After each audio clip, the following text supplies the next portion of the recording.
ప్రేమించానన్నాడు. నువ్వు లేనిదే నేను లేనన్నాడు. ఆ అమ్మాయి కూడా అతడిని నమ్మింది. కొన్నాళ్లకు ఆ యువతిని అతడు లోబరుచుకున్నాడు. ఆ తర్వాత యువకుడి ఫ్రెండ్స్ స్నేహం పేరుతో ఆ యువతికి దగ్గరయ్యారు.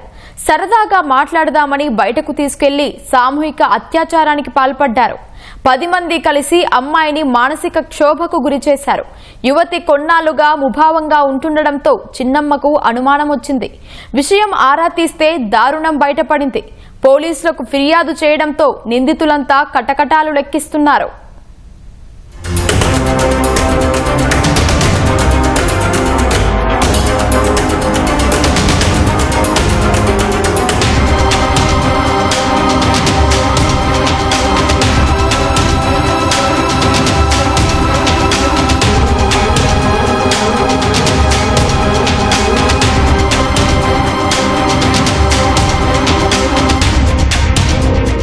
ప్రేమ, పెళ్లి, స్నేహం పేరుతో అభంశుభం తెలియని అమ్మాయిలు మోసపోతూనే ఉన్నారు. వలపు వల వేసి అఘాయిత్యాలకు ఒడిగడుతున్నారు. ఏది ప్రేమో ఏది మోసమో తెలియక కొందరు అమ్మాయిలు తమ జీవితాలను నాశనం చేసుకుంటున్నారు.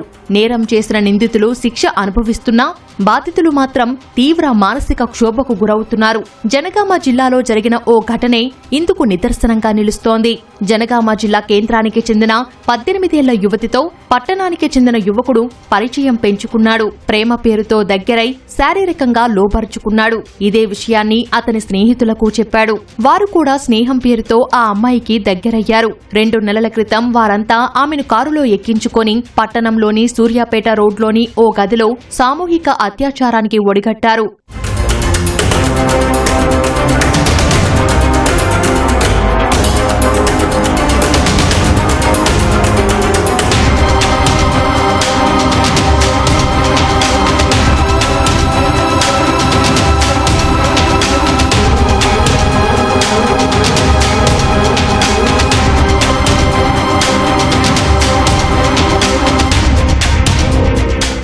సామూహిక అత్యాచారంతో తీవ్ర భయాందోళనకు గురైన యువతి ఈ విషయాన్ని బయటకు చెప్పేందుకు భయపడింది. ఆ తరువాత కొన్నాళ్లకు వారిలోనే ఓ యువకుడు అమ్మాయిని గోవాకు తీసుకెళ్లి అత్యాచారం చేశాడు. ఆ తర్వాత నుంచి యువతి ముభావంగా ఉంటుండడంతో చిన్నమ్మకు అనుమానం వచ్చింది. ఏం జరిగిందని ఆరా తీయడంతో జరిగినదంతా యువతి పూసగుచ్చినట్లు చెప్పింది. వెంటనే పోలీసులకు ఫిర్యాదు చేశారు.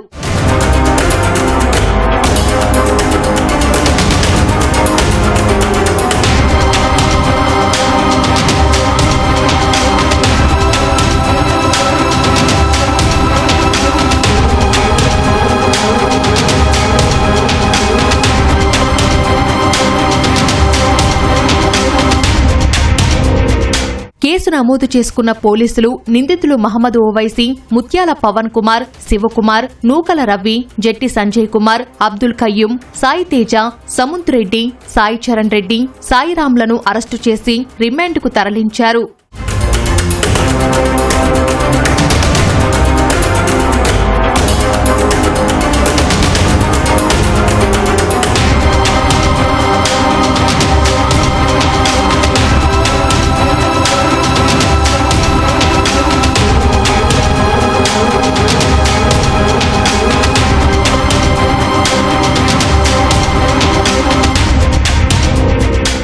నిందితుల నుంచి 3 సెల్ ఫోన్లు, ఓ కారుని పోలీసులు స్వాధీనం చేసుకున్నారు. జనగామలో ఈ ఘటన తీవ్ర కలకలం రేపింది. ప్రేమించడం, స్నేహం చేయడం తప్పు కాదు. కానీ తాము ప్రేమించే, స్నేహం చేసేవారు అందుకు అర్హులో కాదో తెలుసుకోవాల్సిన బాధ్యత అమ్మాయిలపైనే ఉంది.